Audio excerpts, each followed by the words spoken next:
Bonjour à tous, c'est Virgile et bienvenue pour ce premier épisode de la saison 3 de Third Strike TV. Alors que tout le monde s'accordait à considérer le marché de l'arcade cliniquement mort sur le sol français, plusieurs initiatives lancées aux quatre coins de l'Hexagone tentent à le démentir. Exemple de cette petite résurrection, le Versus Dojo, salle d'arcade ouverte fin 2008 en plein cœur de Paris, une sorte de bastion de la résistance pour tous les amoureux du jeu de fight en 2D et de ses valeurs. Rencontre avec Adèle, co-gérant du Versus Dojo, suivi d'une petite visite des lieux.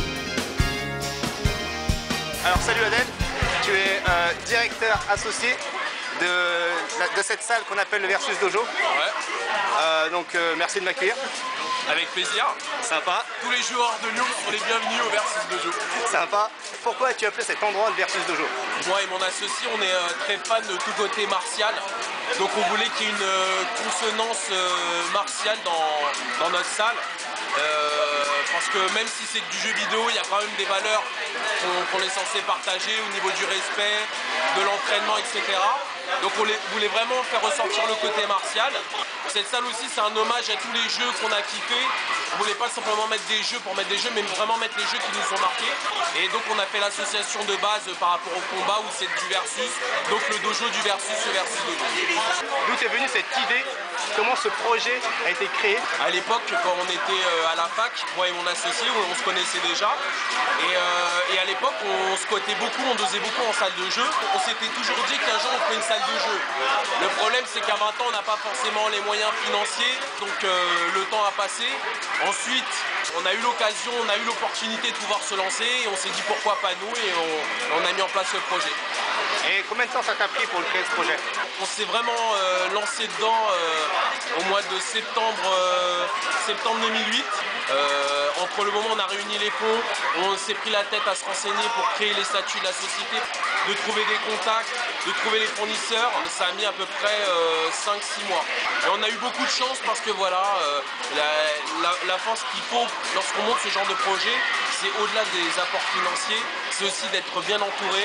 Donc tout ça a permis de pouvoir réunir, de concentrer en fait différentes énergies, différents partenariats qui nous ont aidés à finaliser le projet. À l'époque, tu étais un joueur. Par quoi tu as commencé? C'est simple, avant, on va dire que j'étais entre guillemets bon à Street 2 Turbo. Street 2 Turbo sur Super Nintendo, je précise. Mais j'étais pas, il n'y avait pas encore le niveau hardcore gamer, etc. Ensuite j'ai commencé à vraiment être bon. Le jeu où je me suis vraiment mis, c'était à Street 02. C'est pour ça que d'ailleurs il est à la salle. Et ensuite à l'époque du Street 02, il y a Street 3 qui est sorti. Et ensuite moi et mon associé, on a été les seuls sur Paris, voire même en France, à vraiment squatter le jeu parce qu'on kiffait, parce qu'on voyait le potentiel du jeu. À l'époque c'était King 97, King 98, les mecs ils étaient à fond dedans. Et ensuite on a vraiment commencé à mettre en place notre croisade pour motiver un maximum de joueurs. Et on est fiers de voir que la communauté s'est développée. Ensuite il y a eu les Mimosas, il y a eu les Billiken. Et ensuite l'aventure a continué comme ça. Et on est vraiment fiers de voir que maintenant la communauté de 3-3 qui se comptait sur 2 mains, là c'est une super grosse communauté avec des super bons joueurs, des joueurs de talent. Et voilà, ça nous fait franchement plaisir de voir qu'il y a encore cet engouement. Et ça sur tous les jeux, que ce soit sur KOF, Guilty, BlazBlue, ça nous fait vraiment plaisir de voir que le niveau français a vraiment grossi de manière exponentielle et que maintenant tu as des très bons joueurs partout en France qui ont vraiment du level. Est-ce que vous avez des projets pour votre salle? Est-ce que vous comptez l'agrandir? Est-ce que vous comptez créer des événements? Comptez inviter des joueurs étrangers? Quels sont vos projets dans un futur proche? Nos projets c'est simple, nous on essaye de mener notre projet à bien par étapes parce qu'on a envie de durer vraiment longtemps. Donc on va dire que 2009 c'était toute l'année qui était la création, la mise en place de la salle, de faire en sorte que les gens, que ça devienne un lieu habituel en termes de ranking, de côtoiement au niveau des joueurs. Donc on est content parce qu'on a réussi notre pari. Ça nous a permis aussi de grossir petit à petit. Maintenant je t'avoue que la prochaine étape, si tout se passe bien, ça serait vraiment d'avoir nos propres locaux avec des horaires plus réguliers. Donc pour nous 2010 ça va être vraiment l'année d'expansion. Il va y avoir toute la phase où on a des gros partenariats. On va être partenaire du Stunfest. Je t'ai fait une petite révélation. Donc il va y avoir des surprises par rapport au Stunfest. Je peux pas trop en dire pour l'instant parce que tout n'est pas encore peaufiné, mais on sera au Stunfest avec aussi une grosse délégation arcade. Parce que nous, vraiment notre priorité, c'est vraiment mettre en avant l'arcade. Et pour nous, c'est les vraies sensations, quoi. Puisque c'est les versions originales. Et au moins en arcade, il n'y a pas de mytho, il n'y a pas de config, il n'y a pas de lag, il n'y a pas de chichi.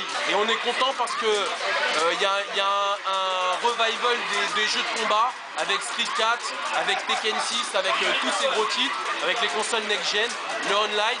Mais on préfère mieux plutôt privilégier quand même le offline parce que ça permet quand même aux gens de pouvoir se rencontrer. Et il y a quand même des ambiances qui sont, que tu peux pas retrouver au niveau du online. Et quels sont tes tarifs et tes horaires ici dans ta salle? Alors pour l'instant, étant donné qu'on est en partenariat avec Square Games, nos horaires sont les mêmes que les horaires du magasin Square Games, à savoir du lundi au samedi de 10h à 19h30. Au niveau des tarifs, les tarifs sont très simples. C'est 50 centimes les 2 crédits sur les vieux jeux et 50 centimes le crédit sur les nouveautés comme KOF 2002M et BlazBlue Continuum Shift. Donc voilà, on essaie vraiment de proposer des tarifs réduits pour inciter vraiment les joueurs à la culture de l'arcade, à la culture du combat. Donc un petit enjeu de base, mais vraiment pour le principe, pour la sensation, quoi, pour sortir des sentiers battus, des sensations fortes. Qu'est-ce que tu aimerais dire aux gens qui aimeraient venir, qui s'intéressent aux jeux de combat, qui aimeraient découvrir l'univers de l'arcade, cet univers-là, c'est particulier? Bah moi, tout ce que je pourrais vous dire, les gars, c'est que l'arcade, c'est des sensations, des vraies sensations. C'est vraiment le jeu de combat dans sa quintessence. Et l'avantage que vous avez, surtout avec le revival de l'arcade, c'est que vous avez la possibilité d'avoir des conditions qui sont équivalentes au Japon. Donc ça vous donne la possibilité de pouvoir vous tester dans les mêmes conditions de stress, dans les mêmes conditions en termes de, comment dire, de jeu. Pour pouvoir affronter le cas échéant les meilleurs joueurs du monde et ça c'est qu'en arcade que vous pouvez le trouver. Donc voilà, moi tout ce que je peux vous inviter à faire c'est vraiment venir en arcade et en plus en arcade en général c'est là où vous avez la possibilité de pouvoir rencontrer les meilleurs joueurs parce qu'il y a vraiment des joueurs qui n'aiment pas le online, qui préfèrent mieux cette ambiance là que de jouer chez eux, quoi. Donc il y en a beaucoup qui seraient surpris de voir qu'il y a l'un des plus gros potentiels de joueurs se trouve parfois en arcade et il faut venir chercher vraiment les combattants, quoi. Et au Versus Dojo vous avez de la chance, vous avez vraiment le summum de l'ensemble des joueurs qui se réunissent sur les plus gros titres, Guilty, 3-3, KOF, BlazBlue, 2X. Vous avez vraiment les meilleurs joueurs qui viennent en arcade. Donc voilà, si vous voulez vraiment du challenge, si vous en avez marre des sessions online, vous êtes les bienvenus. Est-ce que tu peux me faire une petite visite guidée de ta salle? Bien sûr, avec plaisir. Alors dis-moi tout. Bon alors là, vous avez l'occasion de voir toute la rangée dédiée à Street. Donc vous avez donc le 3-3, vous avez Street 02.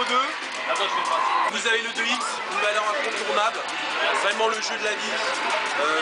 Pour régler des petits comptes, pour faire des petits défis, il n'y a rien de mieux, c'est un bon petit 2X. Ensuite là on a fait un petit coin Arc System Guilty Gear. Donc là vous avez sur borne HD à la Jab, BlazBlue Continuum Shift, dans les conditions arcade perfect. Dans ce coin là-bas vous avez donc Guilty Gear. Là vous avez toute la communauté GG qui est toujours dans la place. Les gars, représentez Guilty là. Là vous avez Ken parce que Ken reste quand même mon manga culte. Et là vous avez tout le coin KOF 2002, UM et tout ce qui est MBS au fond. Et le petit coin canapé en mode Très important hein, le coin canapé. Ah ouais, je crois que c'est l'élément déterminant de toute salle de jeu. C'est le canapé, c'est pouvoir squatter. Et encore une question, pour accéder à ta salle, comment on y accède? C'est très simple, c'est au cœur de Paris, métro République, le premier magasin du boulevard Voltaire, magasin Square Games. Donc dès qu'on rentre dans le magasin, c'est l'escalier au fond, de toute façon ça s'entend, c'est là où ça crie. D'accord, je te remercie beaucoup Adèle. Bah, merci à toi. Et je te souhaite que du bonheur avec ta salle et merci. que de la réussite. Bah, c'est super, merci. Et à bientôt. À plus. Ciao. Merci. Voilà qui clôt ce premier épisode de la saison 3 de Surfstrike TV. Rendez-vous le mois prochain pour un nouveau sujet. D'ici là, jouez bien, bande de sacs!